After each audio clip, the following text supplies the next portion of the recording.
Hey guys, this is Trevor Crane. Welcome to another episode of Greatness Quest. Today I'm standing on a party boat in the Bahamas. This is my buddy Jeremy Crawford. Say hey, brother. Hey, brother. Nice to have you on the show, my friend. Thank you. Okay, got to be that on camera.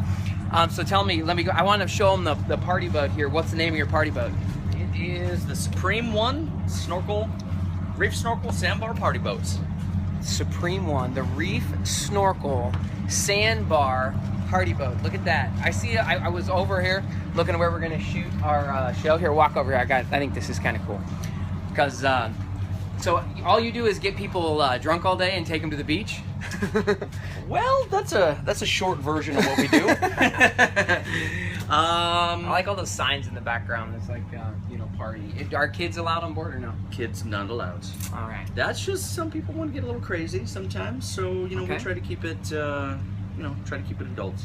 Well, I want to talk to you a little bit about your tour. I want to talk to you about, I interviewed you before and then I dropped my camera in the ocean, so we're having to shoot this again. And I know you are about to go, you got to shoot over to Miami real quick. So I wanted to have this episode be all about doing whatever it takes. I want to share with you all the successes that Jeremy's had. I'm going to go ahead and do interview him in a couple different spots here on the island and us doing a whole bunch of fun stuff. But today's about doing whatever it takes and finding out how to make it happen. And I'm going to interview you in just a second about that, about what you're going to Miami. Actually, tell them real quick, what are you going over to Miami to do and bring back and all?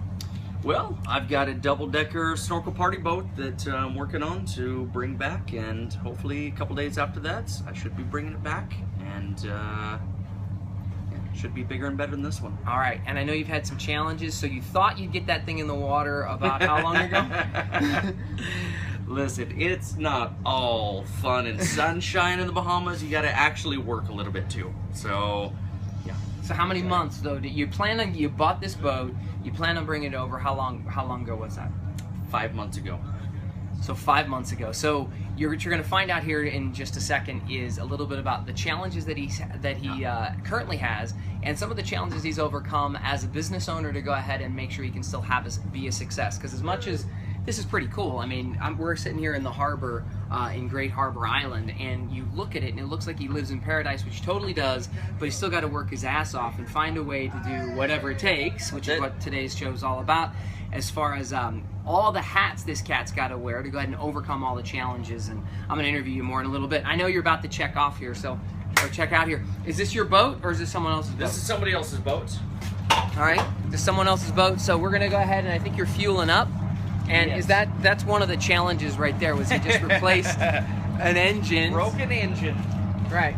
So, I am in Jeremy's truck, and he is on his way over to the fuel dock. He's got to get some fuel and go over to Miami like he just said. He's got to pick up his double-decker tour bus.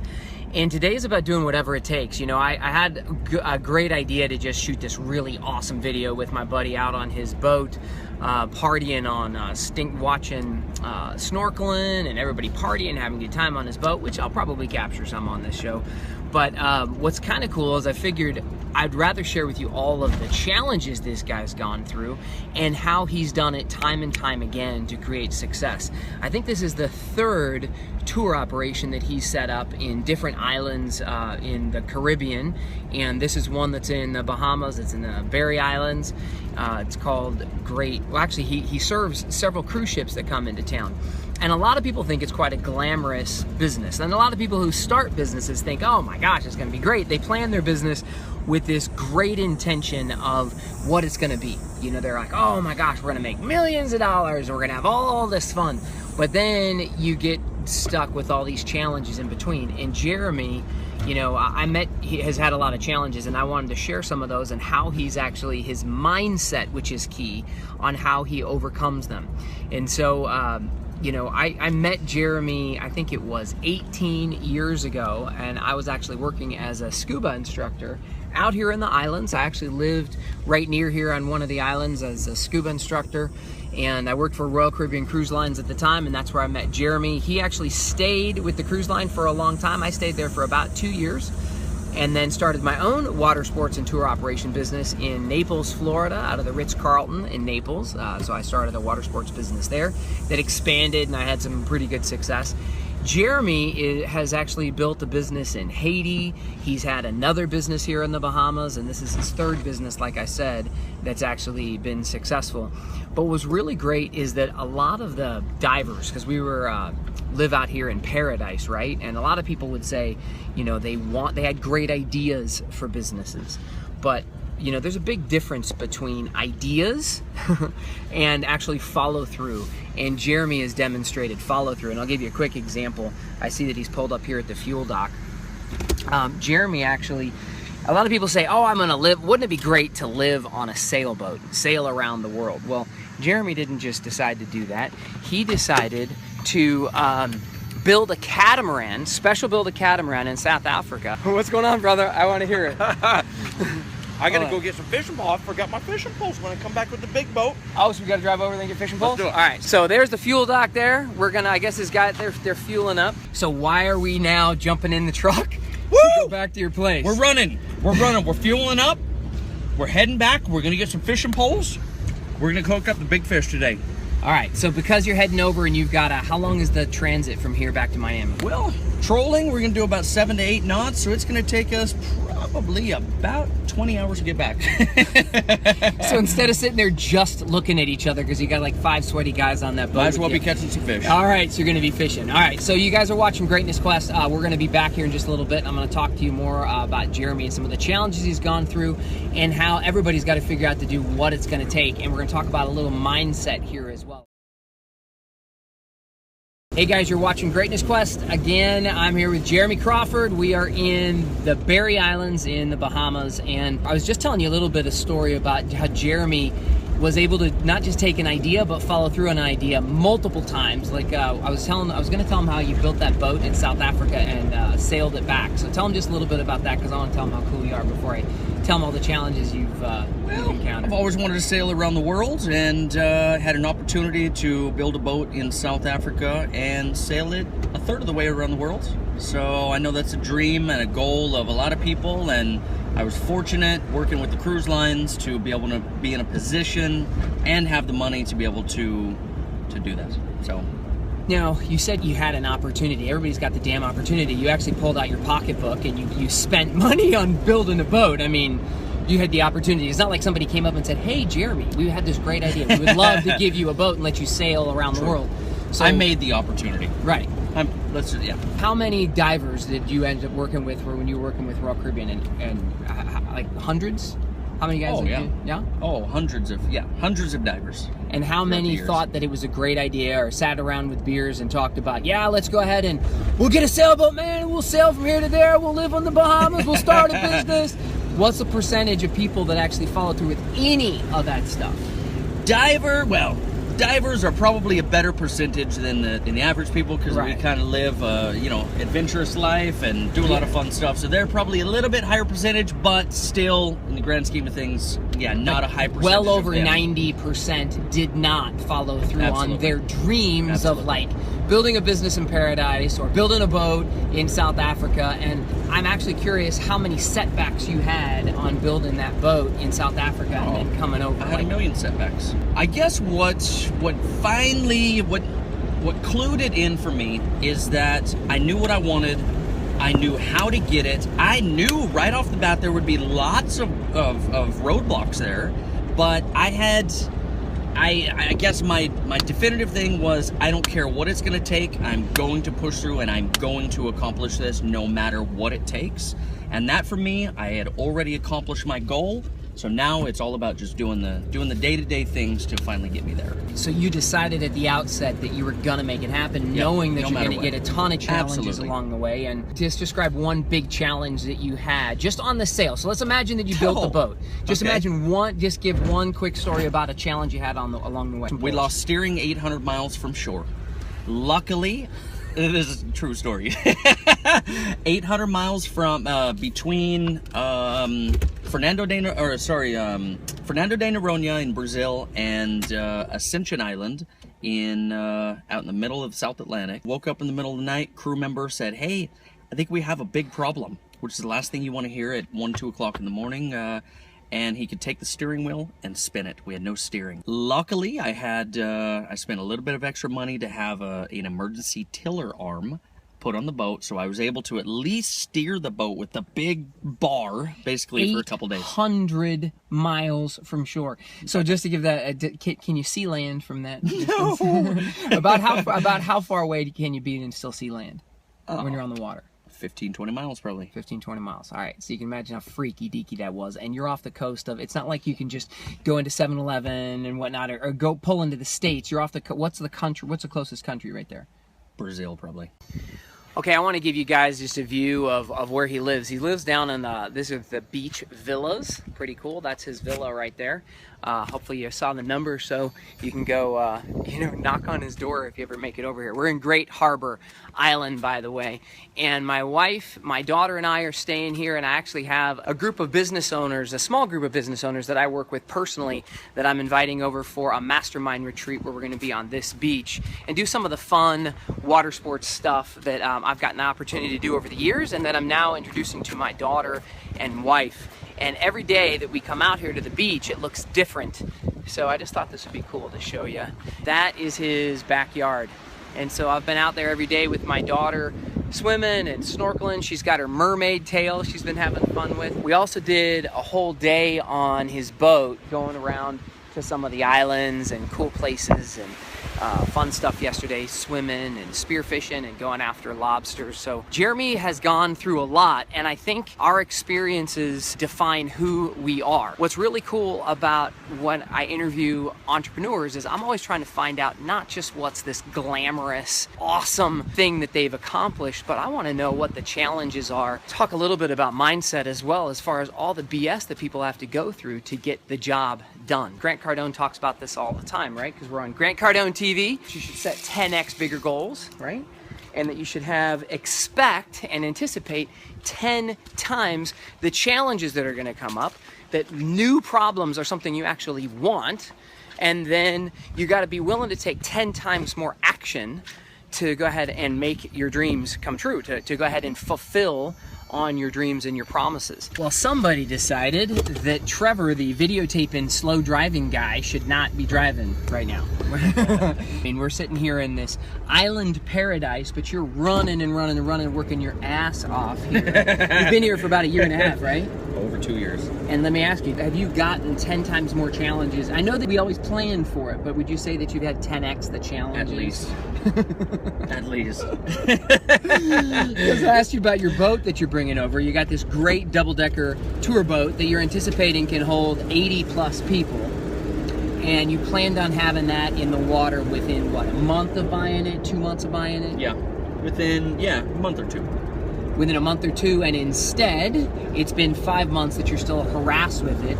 And for example, I was going to shoot this episode on his double-decker party boat. What happened as soon as you left Miami? Boat broke down, had mechanical issues, more money, more time with the boat not being here, not making money. And then challenges with staff in the Bahamas, and then rules and insurance. And since Jeremy's been on the island for about 48 hours, he came over just to bring a boat engine over to put on one of his other boats that I introduced you to Jeremy on before, because he's got 2 engines on the boat and one was broken down.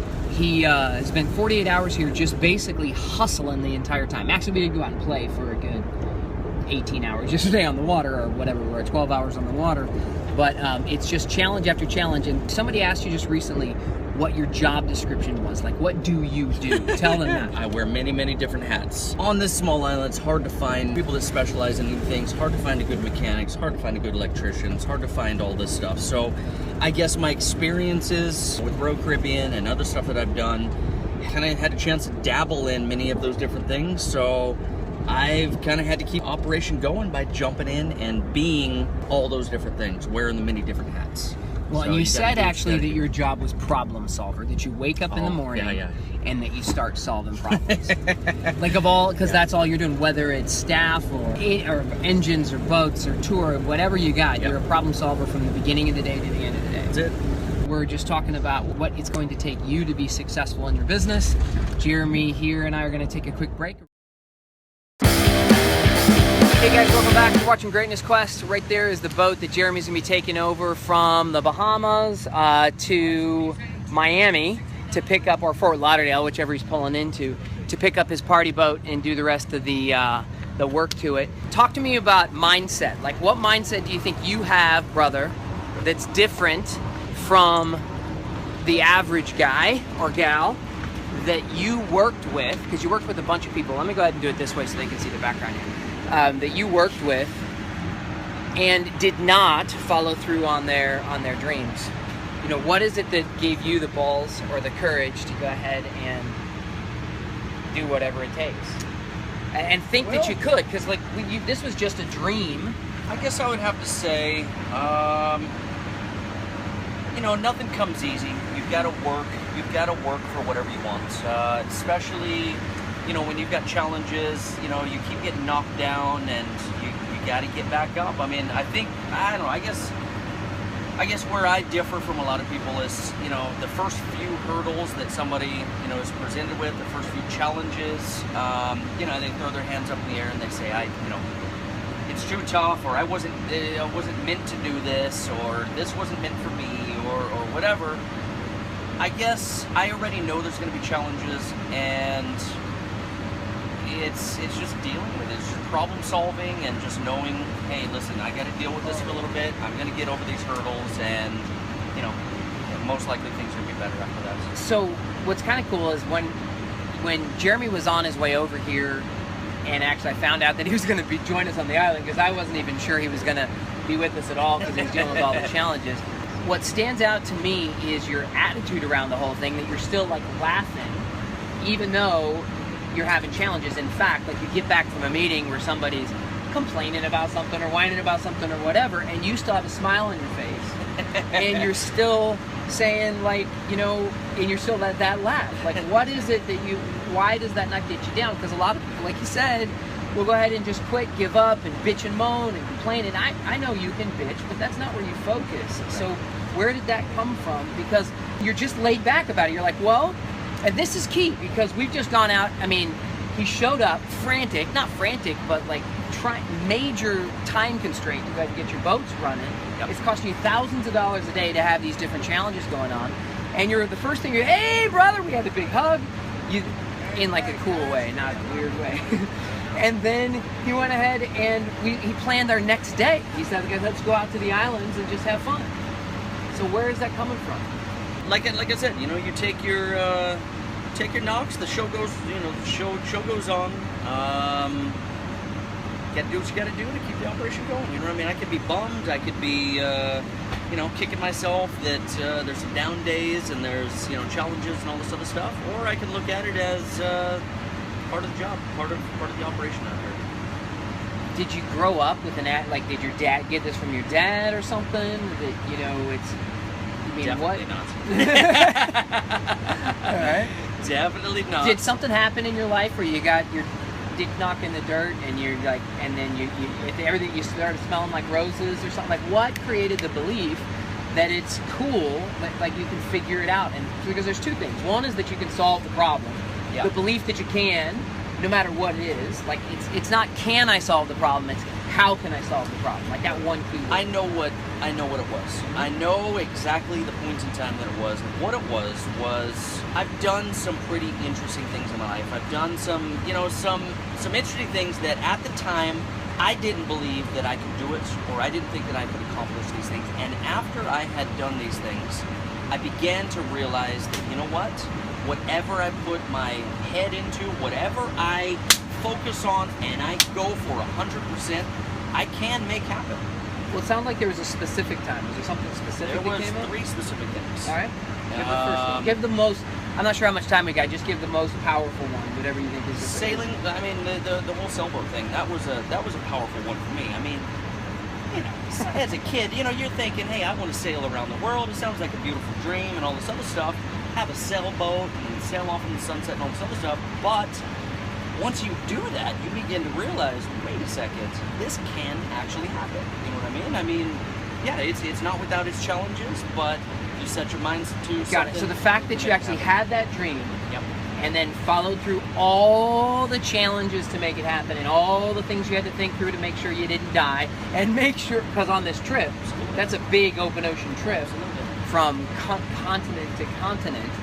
And so it was actually having done that was this definitive thing, like, if I can do this, I can do anything. That's right. What's the first thing that came up when you thought of these three things? Because that's one that's happened. What, that happened about 10 years ago?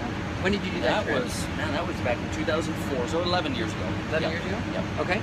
So what was the first time that you just thought of that was like a definitive thing that you could do? First thing for me was leaving the town that I grew up in and going to school, going to college in Santa Barbara. Moving to Santa Barbara, which was my dream, to move to Santa Barbara, get out of the town I was in, and, you know, put myself through school. A lot of people are scared of their fears, and they let their fears actually hold them back. My daughter's 8 years old, and if she's not good at something the first time, she wants to quit. And I see this so often in adults, where we're like, you know, I'm not very good at it. I don't want anybody to laugh at me. I have all these fears that come up. I'm more comfortable just keeping the status quo and whatever that is for them. Sure. And I think fears are this awesome gift that we have to go ahead and challenge it. That God or the universe, whatever, you know, it's given it to you so that you can go ahead, you have an opportunity to grow, to stretch your comfort zone. And if you have the courage to face that fear, on the other side is a whole world of freedom. Yep. And so that sounds like you had a fear, like, or at least you lived in this small town, then you went to college. Fear. It's stepping into the unknown, and I think when you can step into the unknown and know that, hey, you know what? I can make it up as it goes. You know what I mean? I don't know what's going to happen, but I'm confident in myself that, you know what? Whatever it is, I'll figure it out. You know, challenges are going to throw themselves in there, and you know what? I'll figure it out. You know, throw me into the fire and, you know, let's see what happens, baby. I was trained with Tony Robbins for a while, and I was working with him doing interventions with different people that were having challenges. And he was teaching me one time that he gave two examples. One is when he was in a helicopter that was about to crash, and that he thought he had tried everything. You know, and he was like, he couldn't do anything else. Like, it went up, down, right, left, he moved his feet, he moved his hand, whatever. And I think in the helicopter you would do like this, or you would flip the thing. Yeah. And that it was the one thing he hadn't tried was the thing that was scariest, and that was turning the controls, however you turn the controls, towards the ground.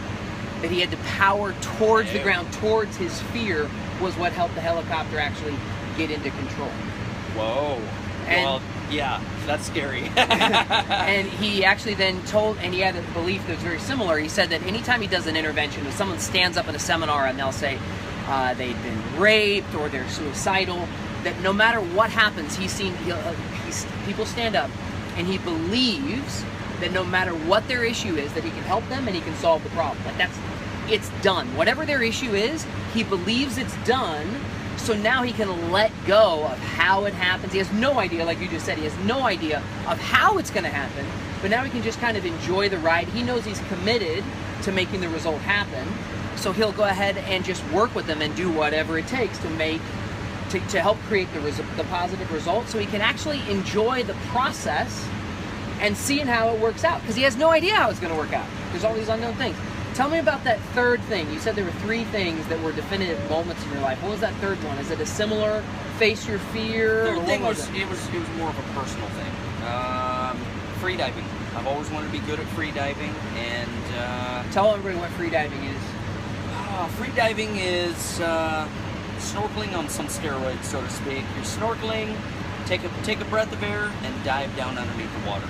And I've just kind of broken some personal limits for me. I've held my breath over 5 minutes for one, and on just plain air, not O2, not oxygen, underwater, on the surface of the water.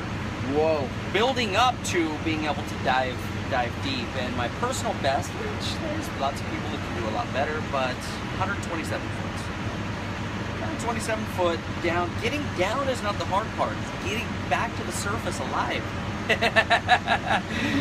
So I guess, I mean, for me, that was a big one. And the reason that's big and that kind of falls into this category is that you really have to set your mind to, you have to starve yourself of life-giving oxygen for 5 minutes to be able to hold your breath that long. So what it is, it's mental.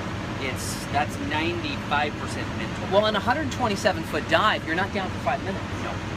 No, but you're burning oxygen as you go down. Right, so I know right. if I can hold my breath on the surface for 5 minutes, I should be able to do at least a couple minute dive underneath the water. So it's about a 2-minute dive. About 2 minutes. Yeah. And if you fail, if you run out of oxygen, You don't get a second chance. Yeah, you get shallow water blackout. You black out and then you drown in like shallow water on your way up. This show is about helping entrepreneurs and business owners and anybody who wants to do better, take their life and their business to the next level. What would you say is advice to them about your experiences with business, and any last words of wisdom?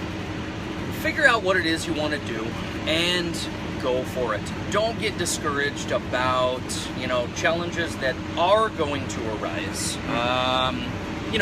Make up your mind, decide what you want to do, and, have yourself a good plan. Make a plan, follow through with it.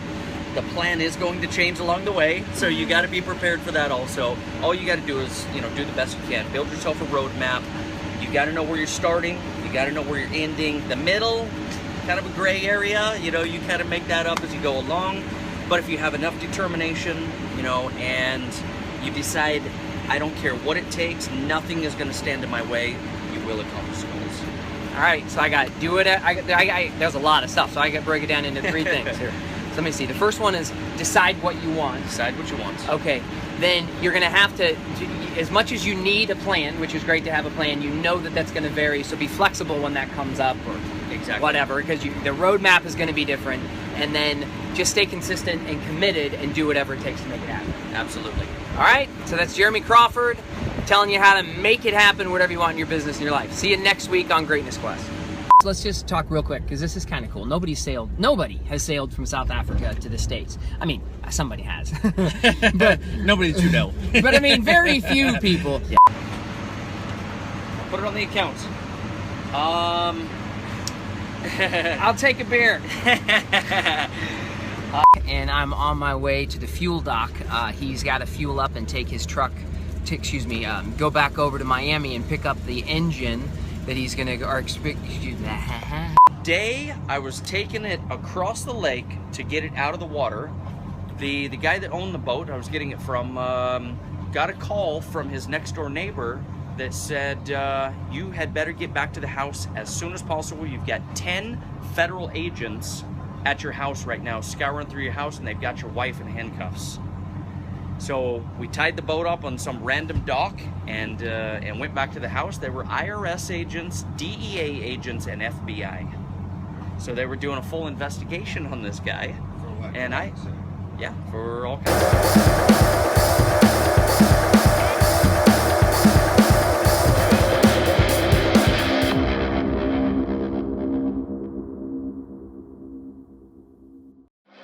Greatness Quest is also available for download on iTunes and Stitcher. See the link in the description below.